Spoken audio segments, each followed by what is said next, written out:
नमस्कार, मैं अभिषेक आप सबका स्वागत करता हूं अपने कंटूर इंटीग्रेशन लेक्चर में। ये लेक्चर देखने से पहले मैं अपने व्यूअर्स को ज़रूर कहूँगा कि इसके पहले मैंने रेसिड्यू और रेसिड्यू थ्योरम पे 2 लेक्चर्स शेयर किया है। आप उसे ज़रूर देखिए क्योंकि ये कंटूर इंटीग्रेशन में 60% किसी भी क्वेश्चन को सॉल्व करने के बाद आपको रेसिड्यू थ्योरम और रेसिड्यू की ज़रूरत पड़ेगी। तो निश्चित तौर पे जो लोग पीछे के दोनों मेरे सीरीज को देखे हुए हैं शायद उनको वो कंटूर इंटीग्रेशन काफ़ी आसानी से समझ में आएगा, और नहीं देखे हैं तो उसे ज़रूर से देख लें। आइए कंटूर इंटीग्रेशन का क्वेश्चन लेते हैं, और ये एक एग्जांपल जो है ना, इससे रिलेटेड जो भी कॉन्सेप्ट है वो बिल्कुल क्लियर कर देगा। मेरा जो न्यूमेरिकल प्रॉब्लम है वो है evaluate the integral 0 to 2 pi, limit दिया हुआ है 1/2 + cos थीटा। तो जो फंक्शन है यहाँ पे, अगर आप इंटीग्रेंड को देख पा रहे हैं तो इंटीग्रेंड में जो फंक्शन है वो क्या है, ट्रिग्नोमेट्रिक फंक्शन है। इसे सॉल्व करना है by contour integration in the complex plane. ये क्वेश्चन है। हम लोग क्वेश्चन के सॉल्यूशन पे जाएं उसके पहले हम लोग मेथोडोलॉजी को देख लेते हैं। तो मेथोडोलॉजी जो है इसके पीछे, या जो भी लॉजिक इसमें इन्वॉल्व है, उसको पहले समझने की कोशिश करते हैं। देखिए, पहली बात तो ये है कि हम लोग वो क्वेश्चन देखने जा रहे हैं जहाँ पे कि आपको इंटीग्रल की लिमिट जो होगी वो 0 से 2 पाई होगी। 0 से 2 पाई अगर हम लोग कहते हैं तो इसका फ़ायदा ये होता है कि अगर आपने कोई पॉइंट ले रखा है और उसके चारों तरफ अगर आप एक कंप्लीट राउंड लेते हो तो आपकी एंगल 0 से 2 पाई हो जाएगी। ठीक, यानी कि एक तरह का सर्किल बन रहा है यहाँ पे। 0 से 2 पाई लिमिट का मतलब ये होता है। दूसरी चीज़, जो इंटीग्रेंड होगा ऐसे क्वेश्चन में जहाँ पे आपको कंटूर इंटीग्रेशन निकालने को कहा जाएगा, वहाँ पे आप अगर देखोगे तो वहाँ पे f of cos theta sin theta d theta इस फॉर्म में आपका इंटीग्रेंड होगा। इसका मतलब क्या होता है कि इसका मतलब होता है कि रियल ट्रिग्नोमेट्रिक फंक्शन जो होंगे वो आपके इंटीग्रेंड में आपको दिखाई देंगे। अब प्रश्न उठता है कि अगर रियल ट्रिग्नोमेट्रिक फंक्शन दिख रहे हैं तो फिर कॉम्प्लेक्स प्लेन कहाँ से आता है। देखो, चूँकि जो ट्रिग्नोमेट्रिक फंक्शन होते हैं भले ही वो रियल हों, लेकिन कई दफ़ा उनका इंटीग्रेशन जब हम निकालते हैं तो बहुत टीडियस हो जाता है, टेढ़ी खीर हो जाती है ये ऐसे क्वेश्चन को सॉल्व करना। तो हम लोग क्या करते हैं, इसे हम लोग थोड़ा सा इजी लेवल पे लाने के लिए एक हल्का सा मैनिपुलेशन वहाँ पे करते हैं। अब किस तरह का मैनिपुलेशन करते हैं, जैसा कि हमने आपको बताया कि फंक्शन में आपको कॉस थीटा और साइन थीटा इंटीग्रेंड के फॉर्म में वहाँ पे दिखेगा ऐसे क्वेश्चन में। तो हम लोग ये जानते हैं कि जो हमारा कॉस थीटा होता है वो होता है e पावर आई थीटा और प्लस e पावर माइनस आई थीटा अपॉन 2 के बराबर होता है। वैसे ही जैसे कि साइन थीटा की value e power i theta और माइनस e पावर माइनस आई थीटा अपॉन 2i के बराबर होता है। ये दोनों ही रिजल्ट से हम लोग भली भांति परिचित रहे हैं। अब देखो, अगर हम लोग ऐसा कर दें कि मेरा जो z है ना, हम लोग z जानते हैं, z क्या होता है, x प्लस आई वाई होता है। और अगर आप इसको पोलर फॉर्म में बदलोगे, पोलर फॉर्म में क्यों बदलोगे भाई, क्योंकि हम लोग सर्किल पे काम करना चाहते हैं, तो आपको x की जगह r cos थीटा रखना पड़ेगा और y की जगह r sin थीटा रखना पड़ेगा। और अगर आपने r cos थीटा और r sin थीटा रखा तो ये आपका r e power i theta के फॉर्म में आ जाएगा। r कॉमन ले लोगे तो क्या बचेगा, ब्रैकेट में cos theta plus i sin theta बचेगा, जो कि आयलर्स थ्योरम से e पावर आई थीटा होता है। तो कुल मिला के z जो होता है वो पोलर फॉर्म में होता है r e power i theta.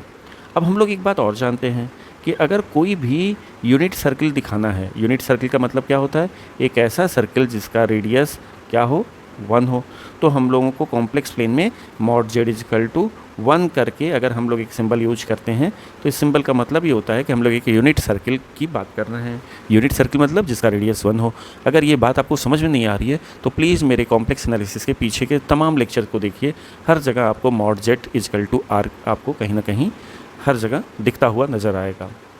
फ़िलहाल अगर हम लोग ऐसा करते हैं तो हमें इससे ये पता चलता है कि रेडियस क्या है, 1 है।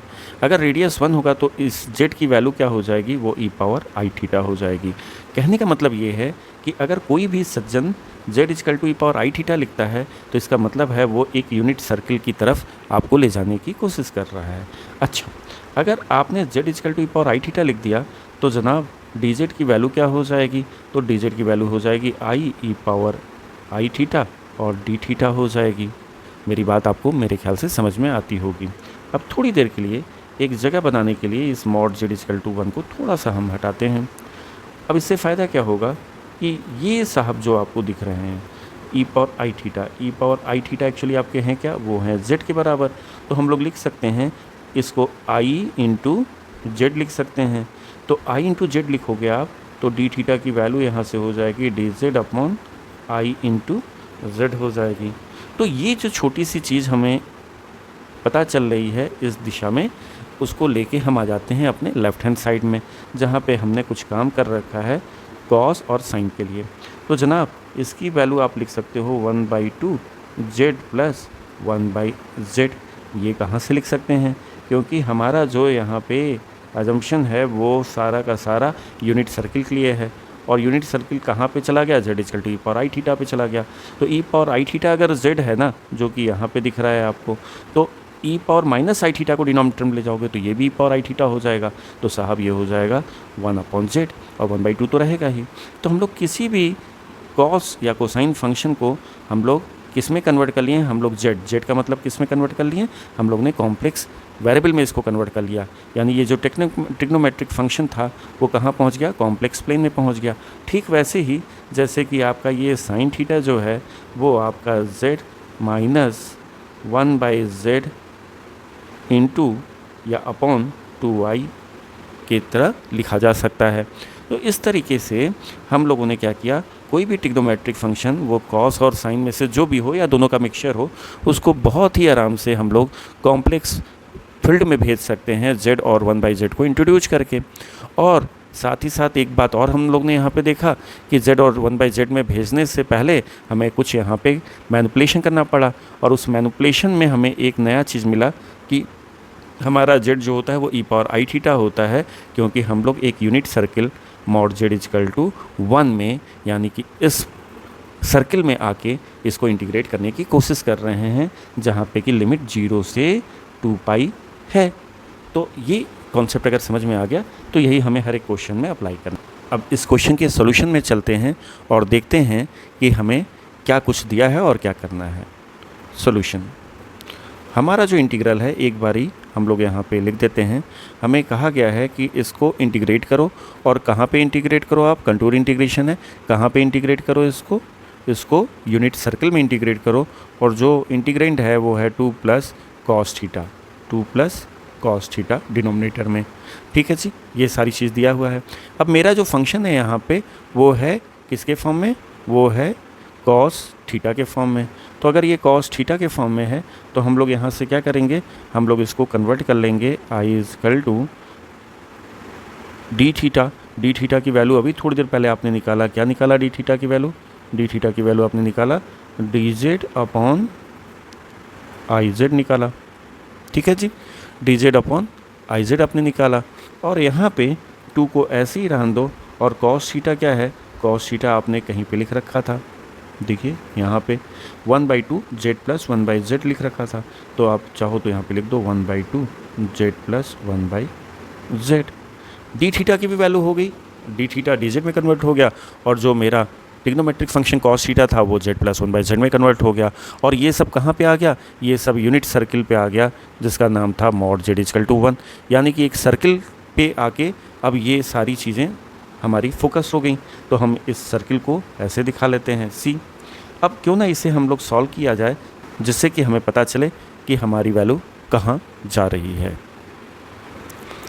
तो जब आप इसको सॉल्व करते हैं तो यहाँ पे हम लोग क्या पा जाते हैं, इसको थोड़ा सा देख लेते हैं ऐसे।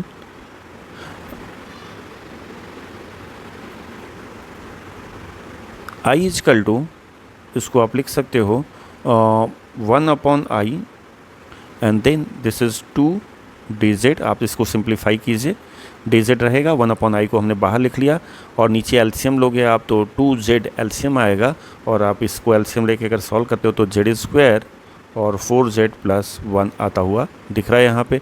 और ये जो z साहब हैं और 2 साहब हैं, ये 2 तो ऊपर चला जाएगा और z भी ऊपर जाएगा। जब यहाँ पे 2 और z आएंगे तो z से z साहब कैंसिल हो जाएंगे, और 2 साहब न्यूमरेटर में बचेगा, तो यहाँ पे न्यूमरेटर में 2z बच रहा है। तो कुल मिला के हमारा जो ये इंटीग्रेंड था अब वो एक तरह से z में आ गया, यानी कॉम्प्लेक्स प्लेन में पहुँच गया। अब आप अगर आप ऐसे क्वेश्चन को देखेंगे तो आपको एक दूसरी मेथोलॉजी की तरफ ये ले जाता है, जो है या तो कॉशी इंटीग्रल फार्मूला, या आपके पास रेसिड्यू थ्योरम है जिससे आप सॉल्व कर सकते हैं over the circle C, unit circle C. तो अब इसे सॉल्व करने के लिए हमें ये देखना पड़ेगा कि भाई पोल्स क्या क्या यहाँ पे हैं। अब पोल्स कहाँ पे हैं? पोल्स आपके डिनोमिनेटर से आते हैं। फिर से हम एक चीज़ को आपको रिकॉल करवाएं, इसके पहले जो हम लोग ने लेक्चर किया हुआ था, जो भी अपलोड किया है आपके लिए, वो है रेसिड्यू थ्योरम। तो रेसिड्यू थ्योरम जो लेक्चर है वो इसी तरह के क्वेश्चन के लिए बना हुआ था। किस तरह के? जैसा यहाँ पे क्वेश्चन दिया गया था, यानी कि सिर्फ ये 2-3 लाइन करने के बाद आप कहाँ पे आ जाओगे? आपने ट्रिग्नोमेट्रिक फंक्शन को रेसिड्यू थ्योरम पे बेस्ड क्वेश्चन बना दिया।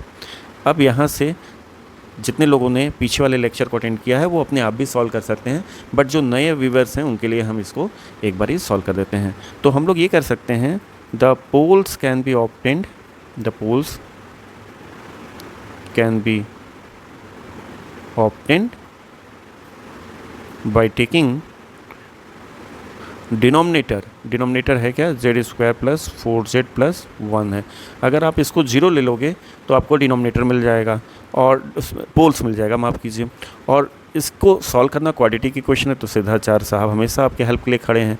तो -b प्लस -b² 16 हो जाएगा, minus 4ac upon 2a upon क्या हो जाएगा? 2a, माफ़ कीजिएगा, ये 4ac होगा तो -4 हो जाएगा, अपॉन क्या हो जाएगा? 2a। a की वैल्यू क्या है? यहाँ पे 1 है।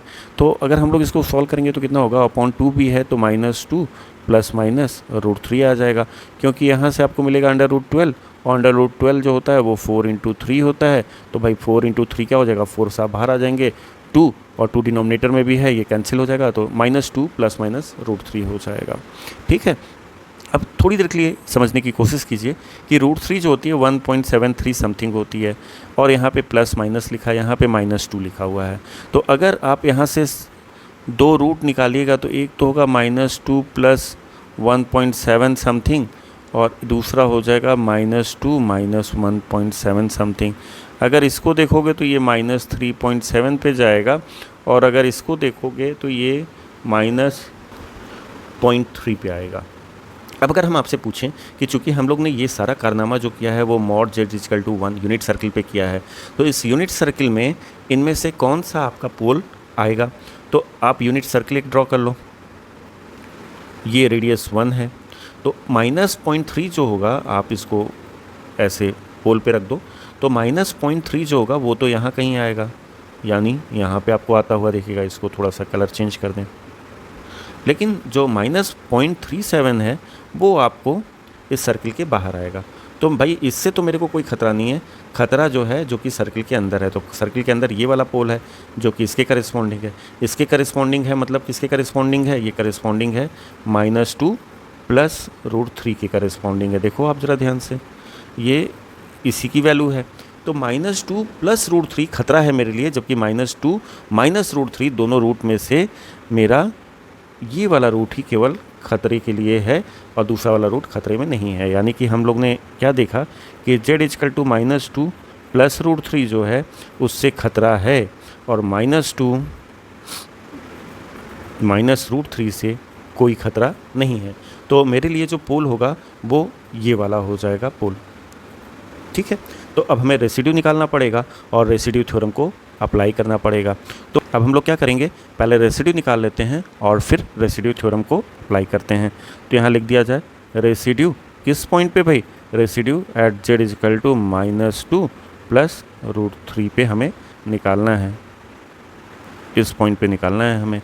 तो ये क्या होगा, लिमिट लेते हैं। अगर नहीं देखा है तो आप पिछला लेक्चर ज़रूर देखिए, आपको क्लियर हो जाएगी। तो यहाँ पे लिमिट क्या होगा, z टेंडिंग टू, जहाँ पे दिक्कत है -2 प्लस √3 पे दिक्कत है। तो जहाँ पे दिक्कत होता है उससे हम फैक्टर बना लेते हैं। जब इसको इधर ले जाओगे तो फैक्टर क्या बनेगा आपका? फैक्टर बन जाएगा z + 2 माइनस √3 हो जाएगा यहाँ पे। इस फैक्टर से ही हम क्या करते हैं, जो हमारा फंक्शन है, हमारा फंक्शन कहाँ पे है? यहाँ पे आपका फंक्शन है पूरा का पूरा, i भी है 1/i, इसमें मल्टीप्लाई कर देंगे। तो भाई साहब जब आप मल्टीप्लाई करोगे तो ये क्या हो जाएगा 2, और i साहब को आप चाहो तो बाहर लिख सकते हो या चाहो तो यहीं पे लिख दो 1/i, और डिनोमिनेटर में आपका क्या था? अब दूसरा जो फैक्टर है, क्योंकि डिनोमिनेटर मेरे साथ क्या है, ये पूरा डिनोमिनेटर है, तो इसके दो पार्ट है ना, एक तो z + 2 माइनस √3 है और दूसरा इसको इधर ले जाओगे तो ये हो जाएगा z + √3 हो जाएगा। तो डिनोमिनेटर तो था ही, और रेसिड्यू निकालते समय आपको ये वाला फैक्टर जो है उससे मल्टीप्लाई करना होता है। तो ये साहब कैंसिल हो जाएंगे।